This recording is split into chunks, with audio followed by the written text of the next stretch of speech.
विगत 1 फरवरी 2020 को रायबरेली के हरचंदपुर थाना क्षेत्र में हुए बिचनरावा की रहने वाली वंशिका गुप्ता के निर्मम हत्याकांड में आरोपी पक्ष से मामला तूल पकड़ता नजर आ रहा है। आपको बता दें कि अहोरवा भवानी जनपद अमेठी के रहने वाले आरोपी के परिजनों और सत्ताधारी नेताओं समेत क्षेत्रवासियों तथा सामाजिक संगठनों ने अमेठी जिलाधिकारी से मिलकर मुख्यमंत्री योगी आदित्यनाथ को संबोधित एक ज्ञापन सौंपा है। इन लोगों का मानना है कि वंशिका हत्याकांड मामले में जेल भेजे गए आरोपियों को किसी षड्यंत्र के तहत फंसाया गया है। इस निशंक हत्याकांड के असली दोषी अभी भी पुलिस की पकड़ से कोसों दूर है, जिस संबंध में इन्होंने योगी आदित्यनाथ से सीबीआई जांच की मांग की है। उपर्युक्त लोगों ने पुलिस पर आरोप लगाते हुए कहा कि इस हत्याकांड में षड्यंत्र के तहत फंसाए गए आरोपी अतुल गुप्ता पुत्र पारसनाथ गुप्ता, ललित गुप्ता पुत्र राम नरेश गुप्ता, कृष्ण चंद्र गुप्ता पुत्र राजाराम निर्दोष है। चश्मदीदों का दावा है कि घटना के एक दिन पहले, घटना के दिन व घटना के बाद मुख्य आरोपी अतुल गुप्ता, ललित गुप्ता अपनी दुकान पर ही था।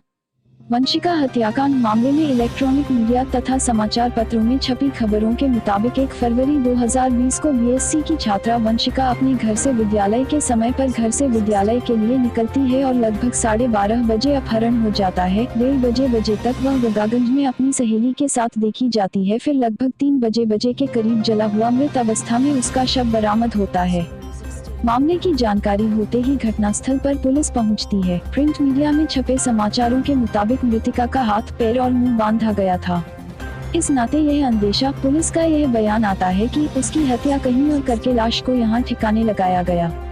हरचंदपुर थानाध्यक्ष अनिल सिंह के बयान के मुताबिक यह घटना भोर की है या देर रात की बताई गई। फिर शव की शिनाख्त कराई जाती है, जिसकी पहचान वंशिका गुप्ता निवासी बिचनरावा के रूप में होती है। पुलिस मृतिका के पिता से शव की शिनाख्त के बाद पूछती है कि आपको किसी पर शक है। पिता द्वारा हत्याकांड के आरोपियों का नाम शक के आधार पर बताया जाता है और पुलिस आरोपियों को पकड़कर पूछताछ के बाद सलाखों में डालकर अपने आप को सेव कर लेती है। एक तरफ आरोपित परिवारों समेत क्षेत्रवासी लगातार यह दावा कर रहे हैं कि वंशिका हत्याकांड में जेल भेजे गए आरोपी निर्दोष है तथा यह सभी लोग मामले में लगातार सीबीआई जाँच की मांग भी कर रहे हैं। तो क्या इस बहुचर्चित निर्मम हत्याकांड के पीछे किसी और का हाथ है? क्या इस मामले में उच्चतम न्यायालय सीबीआई जांच के आदेश देगी? कौन है इस हत्या के पीछे असली गुनहगार? आइए सुनते हैं हमारे संवाददाता रजनीकांत अवस्थी के साथ आरोपित पक्ष से ग्रामीणों के बयान। सबसे पहले आप अपना परिचय दें। मेरा नाम अशोक कुमार सोनी है। मैं LIC में RCA हूँ और वर्तमान में भारतीय जनता पार्टी के पिछड़ा वर्ग मोर्चा का तिलोई विधानसभा का संयोजक। अच्छा, बचावा में एक हत्याकांड हुआ था, वंशिका हत्याकांड। उस मामले को लेकर आपके यहाँ भवानी के 2 लड़के फंसाए गए हैं। आरोप है उन पर कि उन्होंने ही हत्या को अंजाम दिया है। तो जब इन लोगों के साथ आप अमेठी के DM को ज्ञापन देने गए तो वहाँ उस समय क्या आश्वासन दिया था DM ने आपको? मान्यवर DM अमेठी साहब ने हमें आश्वासन दिया था कि हम आपकी बात माननीय मुख्यमंत्री जी तक पहुंचाएंगे जी, और उसका अध्ययन करने के बाद मैटर का हर तरह से उसके बाद उन्होंने हमारी बात पहुंचाई होगी निश्चित रूप से, ऐसी मुझे आशा है। तो लड़के जो आपके यहाँ के फंसाए गए हैं, तो इस संबंध में आपका क्या विचार है, क्या कहना है?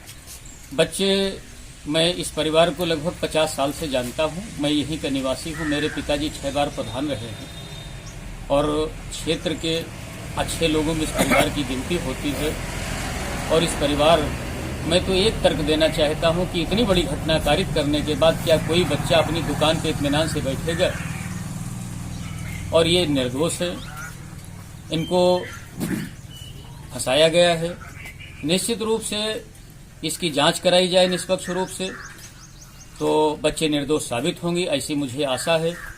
मैं फिर वही बात जो अमेठी DM के समक्ष मैंने कही थी ऑफिस के सामने कि भारतीय संविधान की मौलिक भावना है कि भले ही 10 निर्दोष दोषी छूट जाएं, लेकिन एक भी निर्दोष नहीं फंसना चाहिए। इसी मूल भावना को इंगित करते हुए और इसी भावना के साथ मैं मांग करता हूं कि इसमें सीबीआई जांच कराई जाए और निष्पक्ष रूप से अगर जांच होगी, और मेरा अधिकार भी है और इनका भी अधिकार है। अभी ये दोषी तो साबित नहीं, वो तो कोर्ट का विषय है। अभी तो ये निर्दोष है। पुलिस ने अपनी कार्यवाही के तहत इनको गिरफ्तार किया है और उठा करके ले गई है, और उसके बाद इनके ऊपर तमाम धाराएं लगा करके इनको पूरी तरह से बंधित करके जो है जेल भेज दिया है। और इस मामले में पुलिस की कार्यशैली कहीं न कहीं संदिग्ध रूप से दिखाई देती है। और पुलिस ने जिस तरह से इनके यहाँ आकर के इन लोगों को मारा पीटा, इनके पूरे परिवार को प्रताड़ित किया है, पीड़ित किया है, इसके इनके ऊपर करुणा आती है। इस परिवार पे सबको दया आती है। मात्र क्षेत्रीय होने के नाते नहीं बल्कि क्षेत्रीय जनता की ओर से मैं ये मांग करता हूँ कि इनकी निष्पक्ष जांच कराई जाए। और भारत सरकार से मेरी विशेष मांग है कि सीबीआई जांच या किसी उच्च स्तरीय जांच कमेटी के द्वारा इनकी जांच करवा करके इन बच्चों को निर्दोष अगर साबित होते हैं तो इन्हें छोड़ा जाए। अगर दोषी हैं तो वो तो न्यायालय का विषय है, लेकिन अभी तो बच्चे निर्दोष ही हैं। इसलिए इनके साथ जो कुछ अन्याय हुआ है उसके विषय में मैं यही कहना चाहूंगा कि ऐसा अन्याय नहीं होना चाहिए, इनके साथ न्याय होना चाहिए। सरकार से मेरी पुनः मांग है कि इनकी जांच करा करके दूध का दूध पानी का पानी किया जाए, यही मेरा कहना है। और इस क्षेत्र के लोग जानते हैं कि यह परिवार कभी भी ऐसी एक असंभव सा लगता है कि यह परिवार ऐसा भी कर सकता है। ये लोग बहुत सीधे और सरल हैं, बड़ी अच्छे का इनकी छवि है इस क्षेत्र में। ऐसा नहीं है कि ये इस तरह के हैं, ये मूल रूप से व्यापारी हैं। मैं जानता हूँ। इन्हीं भावना के साथ इन्हीं शब्दों के साथ मैं मांग करता हूँ कि इनकी जांच करा करके इनको जो है छोड़ा जाए। हमारे चैनल को जानकारी देने के लिए बहुत बहुत धन्यवाद आपका। जी सर। पहले आप अपना परिचय दें। हमारा नाम विजय रावत है। मैं यही अहरवा भवानी का निवासी हूँ। जी। कम से कम 50 मीटर होगा हमारा घर बगल में। जी। मैं पूर्व विधानसभा अध्यक्ष डीएसपी रह चुका हूँ और मूल रूप से एक व्यापारी भी हूँ। जी जी। हाँ, हरचंदपुर में एक लड़की की निर्मम हत्या की गई। उस मामले में आपके यहाँ के गुप्ता परिवार के 2 लड़के फंसे हुए हैं, तो इस संबंध में आपका क्या विचार है, क्या कहना है? हमारे समझ से हमारे बच्चे जितने ये हैं बच्चे सब निर्दोष हैं जी। और आज नहीं लगभग हम यहाँ रहते हुए 30 साल हमको भी हो गए हैं यहाँ पे रहते हुए। हमारा इनके यहाँ आना जाना रहता है, घरेलू संबंध है, कपड़े का लेन देन भी होता है इनके यहाँ से। जरूरत पड़ती है हमारे घर ये आते हैं, हम उनके घर जाते हैं। तो क्या इसी वजह से आप कह रहे हो बच्चे नहीं, ऐसा नहीं है। तो फिर इतनी कॉन्फिडेंस पूरा कॉन्फिडेंस, क्योंकि बच्चे हम हमेशा यहाँ धान की यहाँ खरीदारी देने आते रहते हैं, हमेशा लड़कों को देखते हैं, यही लड़का रहता उनके पास। जी जी।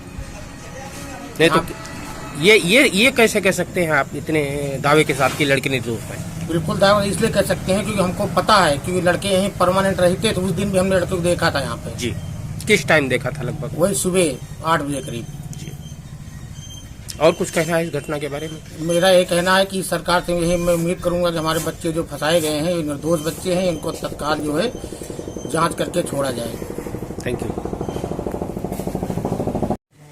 जी भैया, पहले अपना परिचय दें आप। मैं संतोष कुमार सोनी, ग्राम अहरवा भवानी, जी, व्यापार मंडल महामंत्री अहरवा भवानी। अच्छा, एक समीक्षा के तहत आए हैं। एक हरचंदपुर में एक लड़की की निर्मम हत्या की गई, जिसमें आपके यहाँ के अहरवा भवानी के कुछ बच्चे नामनेट हुए हैं और उनको जेल भी हुई है, पुलिस पकड़ के ले गई यहाँ। तो इस संबंध में क्या विचार है आपका, क्या कहना है?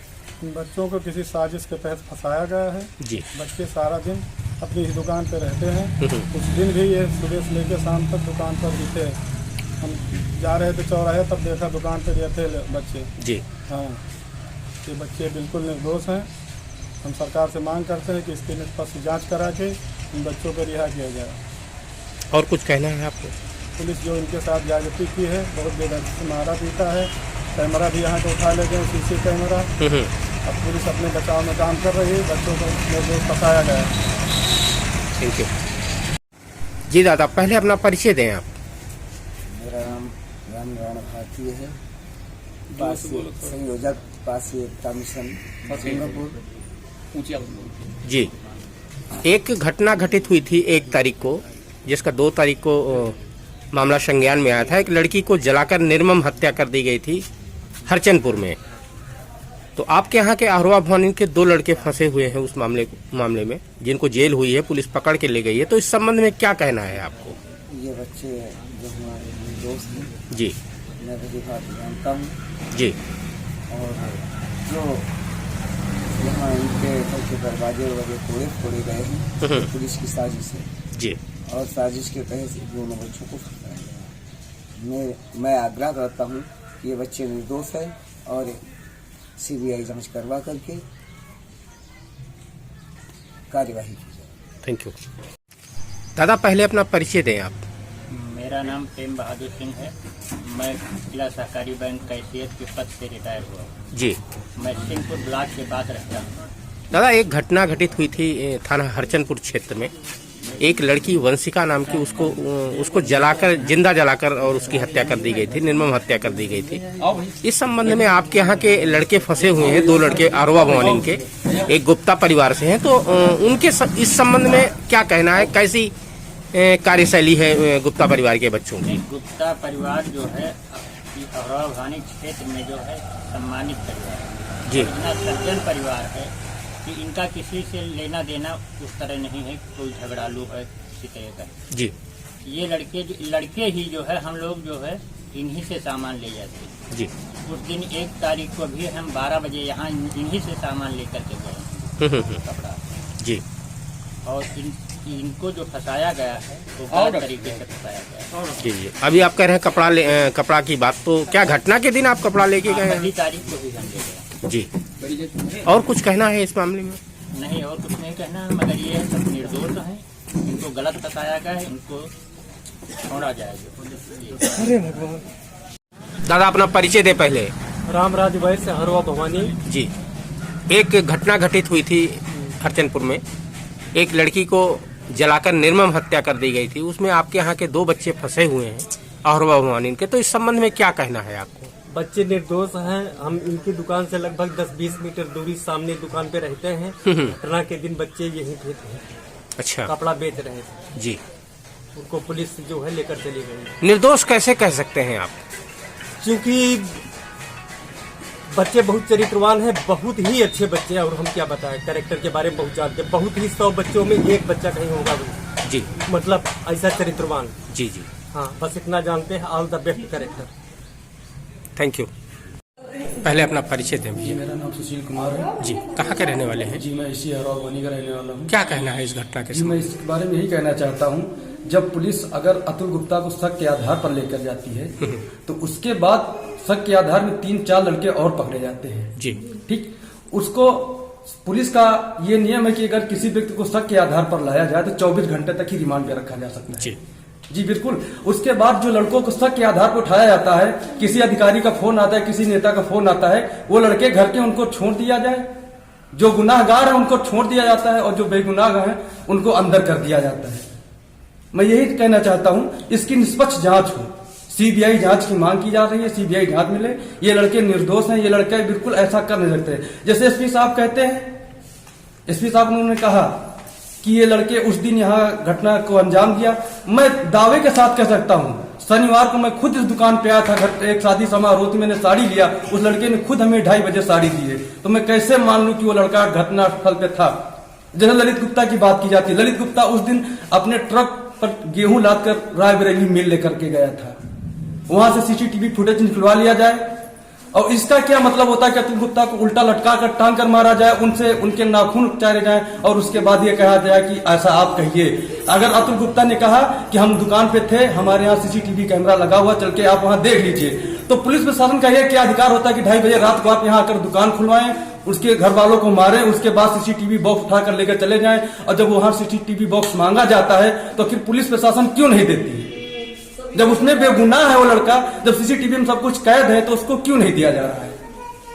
और फिर दूसरी बात, जैसे एसपी साहब ने बयान दिया कि ये लड़के ललित गुप्ता गाड़ी चला रहे थे, अतुल गुप्ता लाश को जला रहे थे, और जो धीरू भाई हैं वो ललित और अतुल गुप्ता और धीरू भाई लाश को जला रहे थे। और उसके बाद एसपी साहब ने भी बयान दिया, गौर करना चाहिए इस चीज को, जब अतुल गुप्ता और धीरू लाश को जला रहे थे, ललित गुप्ता गाड़ी पे बैठे हुए थे, उसके बाद एसपी साहब ने कहा अतुल और ललित वहां से चले गए, धीरू भाई वहां लाश जला रहा था। इसका क्या मतलब है? क्या कोई घर की लाश जो वहां खड़ा होकर जलाएगा, जो घटना को अंजाम देगा तुरंत भाग जाएगा? उसके बाद रात में एसपी साहब यहाँ आते हैं, 2:30 बजे रात को सीसीटीवी मतलब कैमरा लेते हैं। उसके बाद ओमनी बाहर खड़ी होती है, ओमनी घर मालिक को बाहर बुलाते हैं, उसके बाद कहते ओमनी तुम्हारी है, उसने कहा हमारी है। उसके बाद ओमनी लेकर के चले गए, उससे 1 लाख रुपए लेकर उसको छोड़ा गया।